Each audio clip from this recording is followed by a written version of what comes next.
Hello, hello, hello, everybody. We are officially live for our Mentor Workshop 3. Thank you all for being here. So excited to dive into our third workshop of the semester. We're going to get started in just a few minutes. I'm going to have my colleague Tommy send you an email with the link to this and all fun things that are Ambition in Motion. If you're watching the recording of this, feel free to fast forward by a few minutes. We're going to get started in just a moment. Bam, email sent. Got it. We are live. All righty. Feel like I haven't seen y'all in gosh, it has been a couple weeks now.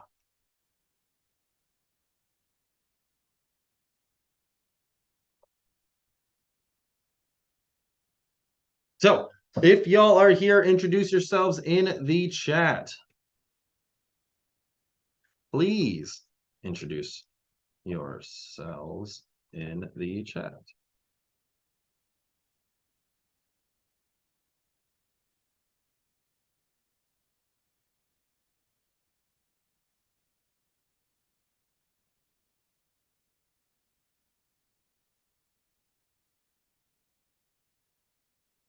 I know I got started. I like getting on at 5:50 p.m. Central Time, but just yeah, unfortunately some meetings go a little bit longer than you'd like, and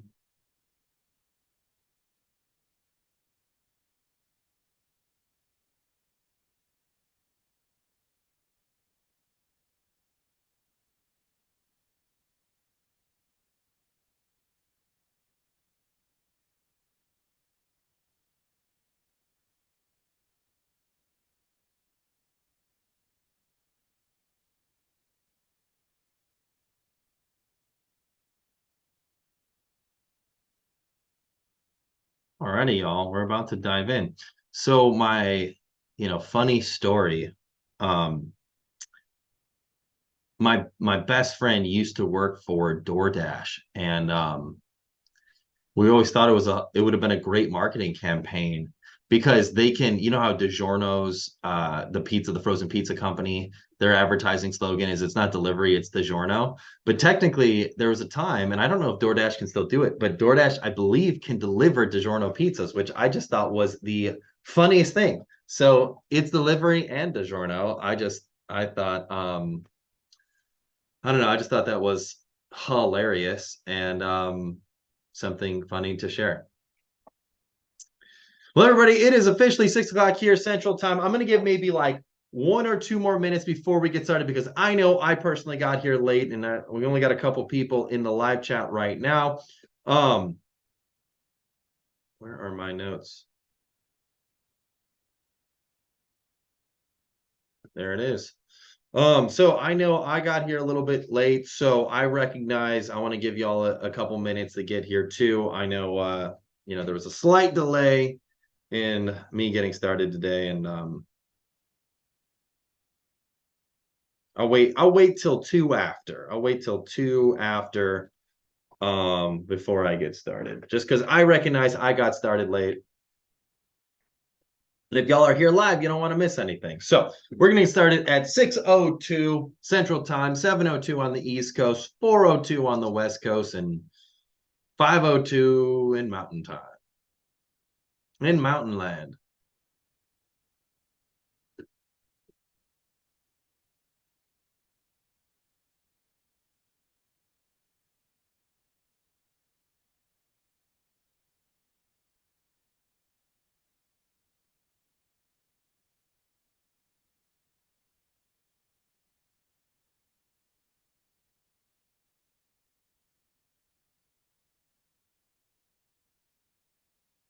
Man, it's getting cold here, man. In Austin, Texas, it's been like 32 degrees lately. It's been pretty chilly. I don't know what part of the world y'all are in, but it has been cool. Cool. Cool, cool, cool. All right, cool. Let's dive in, y'all. It is officially 6:02 where I'm at in Austin, Texas. So, topic for this evening, Mentor Workshop 3. Let's dive right in. I've got too many tabs open right now. So what we're going to cover this evening in this workshop is we're going to talk about suggested questions you can ask your mentee to build a deeper relationship with them. So how to get your mentee to open up more to you, how to help your mentee with accountability, and suggested questions you can get them thinking about accountability, and how to help your mentee broaden their perspective. By the way, if you're joining us live, introduce yourselves in the chat. We'd love to see you. Just introduce yourself in the chat. But let's dive in. I'd love to know, what are some of the things that you've started observing with your mentee relationship? Are you starting to get some good conversations going? Throw some highlights in the chat. We'd love to learn about it.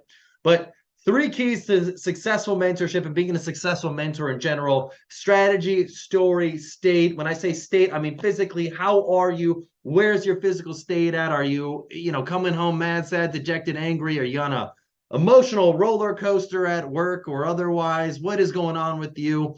How do we get ourselves into a state conducive for being a great mentor? And that is getting it loose, releasing in the endorphins, getting the blood flowing. So what I love to do is, if you want to do it with me, I like to shake it out. So when you're watching this, stand up wherever you're at, get loose, pound your chest, shake it out, shimmy it loose, get your head going, rock it around, get the legs going, get the arms going, get everything going, get it all loose, get it all shaking. And on the count of 3, I want you to scream at the top of your lungs. 1, 2, 3. Yeah!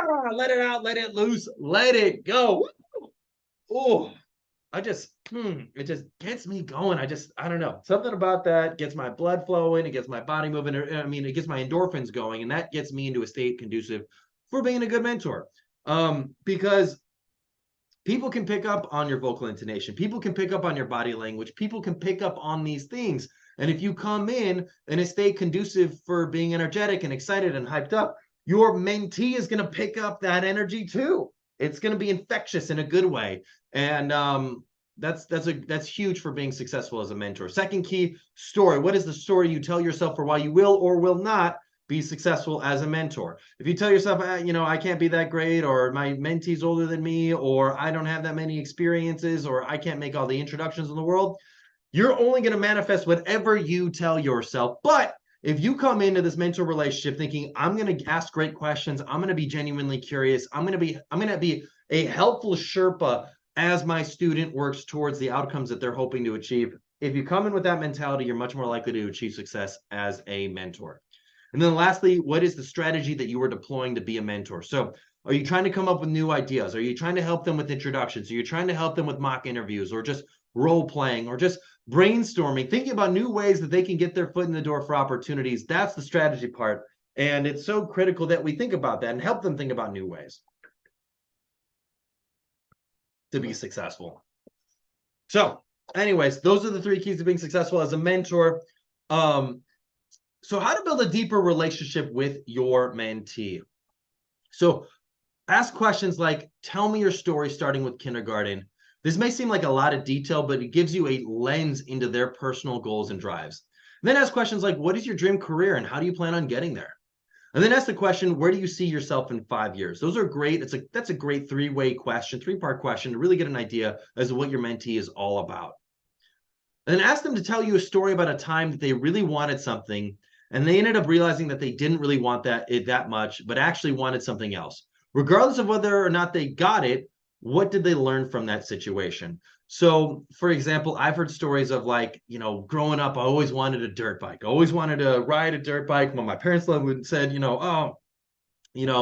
can't do that until you're 18, or, oh, it's unsafe, or all these other things. And then, I heard someone say, they did everything they could to get a dirt bike. They worked side jobs. They picked up shifts, here and there. They did whatever they could to more or less get this dirt bike. And then finally, when they had earned enough money to buy a dirt bike when they were 18 years old, they ended up realizing they didn't want a dirt bike, but would rather put that money towards something else.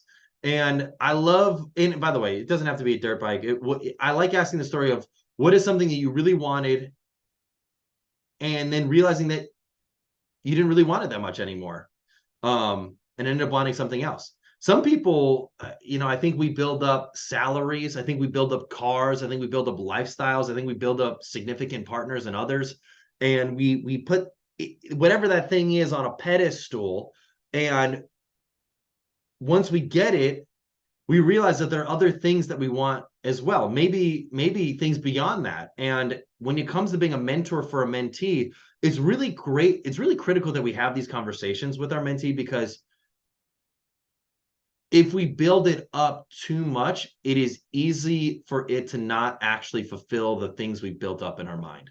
You know, sometimes we think, oh, when I get this much money in my bank account, everything's going to be easy street. And that's never the case. Ask anybody who's got a lot of money in their bank account. It just creates new opportunities for growth. And so what I think is really critical as we take a growth mindset, no matter what scenario we're in, is that and that we have goals that we're working towards, but that we're also cognizant of the ever never ending growth and development we have as professionals working towards whatever path we're working towards. So that's something I love to ask a mentee and really get them thinking deeper about, because it can be really powerful for them and help them get out of myopathy of just thinking my world is just this.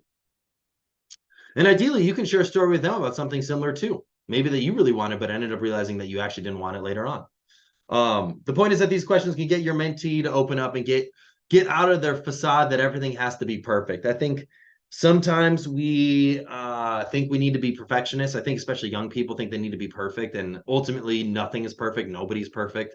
And if we can get them comfortable with recognizing that it's not perfect and that there are other opportunities for growth and development, you're going to do wonders for them in terms of their own career path and the opportunities that they pursue. Any questions about anything I've shared so far? Okay.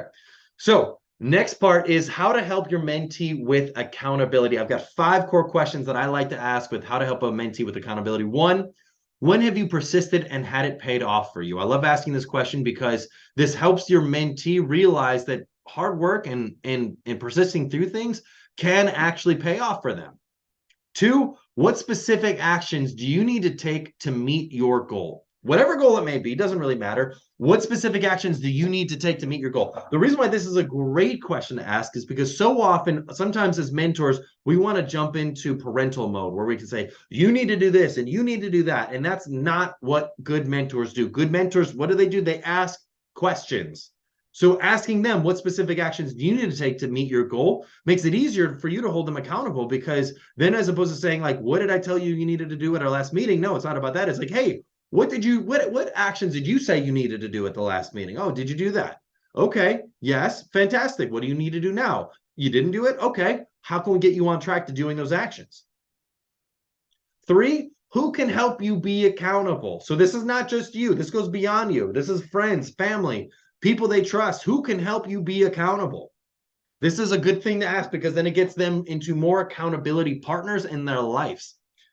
4, what systems can you put in place to help you follow through? So what system can you put in place to help you follow through on the commitments that you have in your life? And then 5, what are the costs/rewards of and of not following through on your commitments? I think this is a great question to ask because it allows them to really think of the ramifications for or for not acting. I think sometimes we think to ourselves like, oh, I can delay studying till like the day before the exam. I got this. And then all of a sudden, the day before the exam comes and an emergency pops up and they're not able to study. And then all of a sudden, they take their exam and then they fail it. And they don't realize the ramifications of like, oh my gosh, if I fail this exam, this could mean all these other things for my life and the things that I'm working towards. So with that said, if you can help them think about the cost as well as the rewards of following through on their commitments, you're much more likely to help them be more accountable to the things that they're trying to achieve. So the second thing I want to focus on here is how to help your mentee broaden their perspective. There are 6 core questions that I like to ask to help your mentee broaden their perspective. 1, what will this situation look like to you in 10 years? So I like to ask that question because I said this before, it can be so easy as a mentee, as a student, to be myopic in your thinking. You think to yourself like, okay, great, I get this grade, I can move to this course. If I move to this grade, I can get to this course. I can get this internship, I can move to this job. But we're not looking about it in a 10-year plan. And not to say that you have to have all 10 years perfectly laid out for you and ready to go, but if you have an idea as to what you're working towards, a roadmap that you like to achieve, you're much more likely to achieve that outcome than if you're just kind of trying to hit some short-term goal every quarter or every 6 months. 2, what are you willing to try that is different? I like asking this question because what this does is it helps your mentee Think about the different things they might need to do to get to where they're going. Ultimately, I love to look at this from the perspective of like a business environment. So often I see businesses, they'll promote individual contributors. Like, so let's say you're a great salesperson, now you're the sales manager. But the things that made you successful as a salesperson are not the things that make you successful as a sales manager.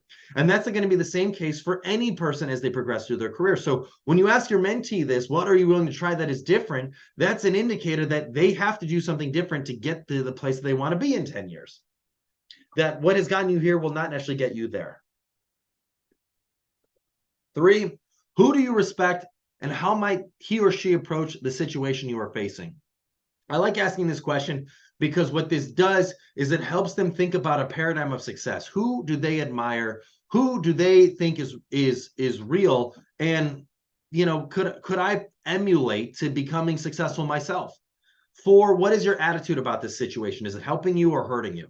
So sometimes you encounter students and mentees that are just negative, where maybe they've got people around them where they've just gotten by being negative their whole life, and they keep doing it themselves. If you're in a scenario where you've got a mentee who's really negative and just it's not helping them acknowledge that their mentality, their attitude about the situation is not helping them is the first step. Telling them that is not as helpful, but asking them, is it helping or hurting you? And they say, it's hurting me. Boom, there's the acknowledgement there. Now you can start taking some steps forward. 5, what is one of your greatest strengths? How can it serve you in this situation? I love to ask that question. It's like the superpower question. So what is one of your greatest strengths? How can it serve you in this situation? By helping your mentee identify what their strengths are and what their greatest strength is, they can then use that and leverage it as their superpower. And then 6, what makes you curious about this situation? I like asking this question because by that, it allows them to dig deeper. It allows them to not feel like they have to have all the answers. Sometimes I'll encounter students or mentees that say, oh, well, once I get this, I'm going to work towards that. And once I get this, I'm going to work towards that. And it's like, maybe that's the way it ends up, but most careers and lives are not a linear situation. It's mostly up, down, all around, circles, loops, de-loops. It goes everywhere. And if we can be curious about the situation, if we can ask questions, and instead of just assuming this is the path that we're going to take, we are much more likely to be successful with the outcomes that we have and be educated about the outcomes we have and have really thought through all the scenarios that we might be facing and encountering with the situation. So anyways, that's how I like to help my mentees and students that I'm working with broaden their perspective. Hopefully those 6 suggested questions are helpful to you. If y'all have any questions, please feel free to reach out to Tommy at support@ambition-in-motion.com. But thanks for being here. Thanks for watching this workshop tonight. I look forward to seeing you at our 4th workshop, which will be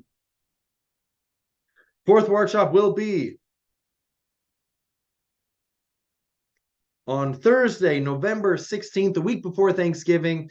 We'll just cover final, just high-level things and, more or less cover just what the basics of what's going on with the program to finish out the program in terms of gathering your feedback and going from there, as well as other things you can do to maintain your relationship with your mentee beyond just the semester and into the winter and next semester.